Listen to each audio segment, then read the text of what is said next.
School master BD YouTube চ্যানেলের পক্ষ থেকে জানাই স্বাগতম।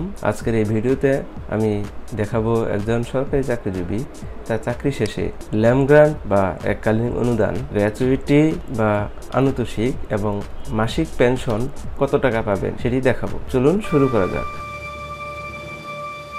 প্রথমেই আমি আপনাদের দেখাবো ল্যাম গ্রান্ট কিভাবে হিসাব করতে হয়। চলুন জেনে নিই ল্যাম গ্রান্ট কি। ল্যাম গ্রান্ট হচ্ছে এককালীন অনুদান। ল্যাম গ্রান্ট হচ্ছে যা পেনশন বা পিআরএল এর শুরুতে এককালীন পাওয়া যায়, তবে এটা নির্ভর করে ওই ব্যক্তির ছুটি পাওনা থাকার উপর। অর্থাৎ যত মাসের ছুটি পাওনা তত মাসের বেসিক একত্রে পাওয়ার নামই হচ্ছে ল্যাম গ্রান্ট।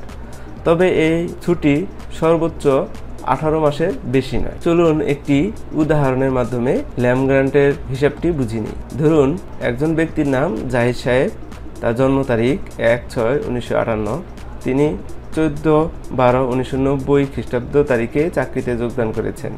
তিনি 1/6/2018 তারিখে অবসর গ্রহণ করবেন। তার মূল বেতন 34,010 টাকা। তিনি মোট চাকরি করেছেন 27 বছর 5 মাস 17 দিন।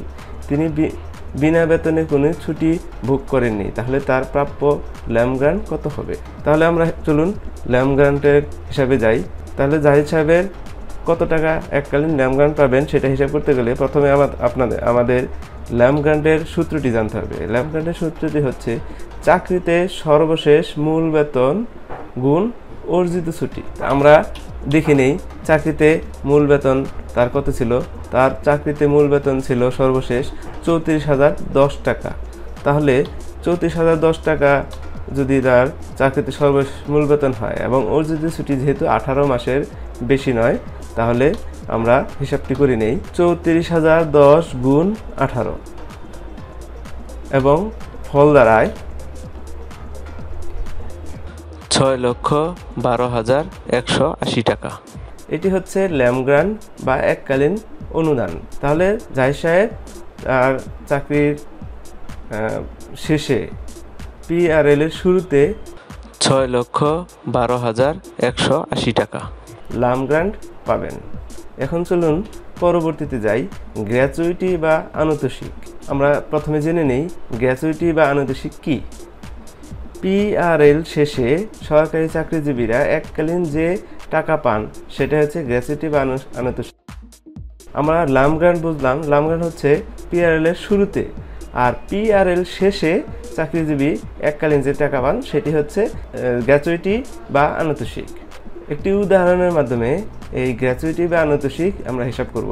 সেই জাহিদ সাহেবের হিসাবের মাধ্যমেই। জাহিদ সাহেবের চাকরিতে যোগদান করেছিলেন 14/12/1990 খ্রিস্টাব্দে এবং তার মূল বেতন ছিল 34,010 টাকা। তিনি অবসর গ্রহণ করেছেন 1/6/2018 সালে। তিনি চাকরি করেছেন 27 বছর 5 মাস 17 দিন। তিনি বিনা বেতনে কোনো ছুটি ভোগ করেননি। তাহলে তার প্রাপ্য গ্র্যাচুইটি বা আনুতোষিক কত হবে? তো গ্র্যাচুইটি বা আনুতোষিকের সূত্রটি হচ্ছে সর্বশেষ মূল বেতন।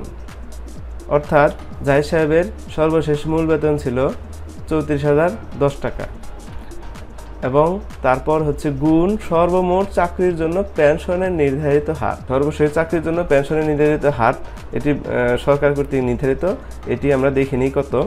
এই ছকটির মাধ্যমে আপনারা দেখতে পারবেন চাকরির জন্য নির্ধারিত পেনশনের হার কত। এখানে চাকরির কাল যদি 5 বছর হয় তাহলে 21%। এভাবে দেওয়া আছে পার্সেন্ট চাকরির কাল এবং পার্সেন্ট।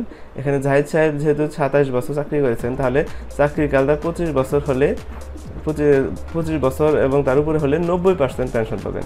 তাহলে জাহিদ সাহেবের আমরা সর্বমোট চাকরির জন্য পেনশনের নির্ধারিত হার 90% পেলাম, ভাগ 2 গুণ আনুতোষিকের নির্ধারিত হার। এখন আমরা আরেকটি ছক দেখি। আনুতোষিকের সরকার কর্তৃক নির্ধারিত হার রয়েছে, সেটি হচ্ছে আপনার 1 টাকার বিপরীতে আপনি কত টাকা পাবেন। বাধ্যতামূলক সমর্পিত আনুতোষিকের হার কত সেটা আমরা দেখি। পেনশনের চাকরিকাল যদি 5 বছর সর্বনিম্ন হয় এবং তার অধিক হয় 10 বছর, তাহলে 265 টাকা। পেনশনযোগ্য চাকরিকাল 10 বছর বা ততোধিক কিন্তু 15 বছরের কম, তাহলে 260 টাকা। পেনশনযোগ্য চাকরিকাল 15 বছর বা ততোধিক কিন্তু 20 বছরের কম, 245 টাকা। পেনশনযোগ্য চাকরিকাল 20 বছর বা ততোধিক 230 টাকা। তাহলে জাহিদ সাহেবের চাকরিকাল 27 বছর ছিল, তাহলে উনি পেনশনযোগ্য চাকরিকাল 20 বছর বা ততোধিক 230 টাকা আনুতোষিক হার পাবেন। সর্বশেষ মূল বেতন পেলাম, সর্বমোট চাকরির জন্য নির্ধারিত পেনশনের হার 90% পেলাম এবং আনুতোষিকের নির্ধারিত হার 230 টাকা সেটাও পেলাম। এখন আমরা সূত্রের অনুযায়ী হিসাবে যাই।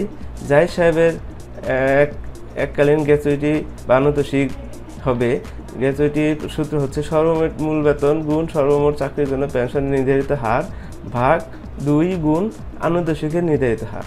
তাহলে তার সর্বশেষ মূল বেতন ছিল 34,010 টাকা এবং সর্বমোট চাকরির জন্য পেনশনের নির্ধারিত হার হচ্ছে 90%। আমরা প্রথমে এই কাজটুকু করে নিব, তারপরে ভাগ 2 গুণ 230। 34,010কে আমরা 90% করলে আসে 30,609 টাকা ভাগ 2 গুণ 230।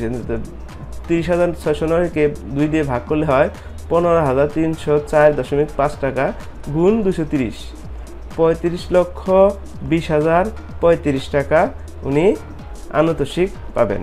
অর্থাৎ পিআরএল শেষে এককালীন 35,20,035 টাকা আনুতোষিক পাবেন বা গ্র্যাচুইটি পাবেন। এই হচ্ছে জাহিদ সাহেবের গ্র্যাচুইটি বা আনুতোষিকের হিসাব।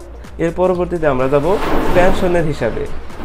পেনশনের হিসাব করতে গেলেও আমরা সেই জাহিদ সাহেবের উদাহরণটি এখানে আনি। জাহিদ সাহেবের জন্ম তারিখ 1/6/1958, তিনি 14/12/1990 খ্রিস্টাব্দ তারিখে চাকরিতে যোগদান করেছেন। তিনি 1/6/2018 তারিখে অবসর গ্রহণ করবেন। তার মূল বেতন 34,010 টাকা। তিনি মোট চাকরি করেছেন 27 বছর 5 মাস 17 দিন। তিনি কোনো বিনা বেতনে ছুটি ভোগ করেনি। তাহলে তার প্রাপ্য মাসিক পেনশন কত? তাহলে পেনশনের নির্ধারণের জন্য যে আমাদের সূত্রটি রয়েছে সেটি হচ্ছে সর্বশেষ মূল বেতন গুণ সর্বমোট চাকরির জন্য পেনশনের নির্ধারিত হার ভাগ 2 যোগ চিকিৎসা ভাতা।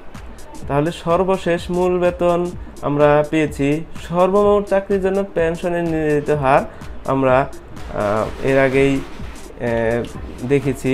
এই যে চাকরিকালের 25 বছর বা তার উপরে হলে 90% পেনশন পাবেন। তাহলে আমরা সর্বশেষ মূল বেতন 34,010 টাকা, সর্বমোট চাকরির জন্য পেনশনের নির্ধারিত হার 90% ভাগ 2 যোগ চিকিৎসা ভাতা 1,500 টাকা। সেই অনুযায়ী 34,010কে 90% করলে 30,609 টাকা হয় ভাগ 2 যোগ 1,500 টাকা। তো 15,304.5 টাকা হয় 2 দিয়ে ভাগ করলে যোগ 1,500 টাকা, অর্থাৎ 16,804.5 টাকা তিনি মাসিক পেনশন পাবেন। এই হচ্ছে পেনশনের জাহিদ সাহেবের পেনশনের হিসাব। এভাবে অনুসরণ করলে আপনারা আপনাদের লামগ্রান, গ্র্যাচুইটি এবং পেনশনের হিসাব নিজেরাই করতে পারবেন। আমি পরবর্তীতে আপনাদের জন্য খুব সংক্ষেপে অর্থাৎ এক ক্লিকে যেন আপনারা এই 3টি হিসাব খুব সহজেই পান সেটি দেখাবো পরবর্তী ভিডিওতে। ধন্যবাদ সবাইকে। আসসালামু আলাইকুম।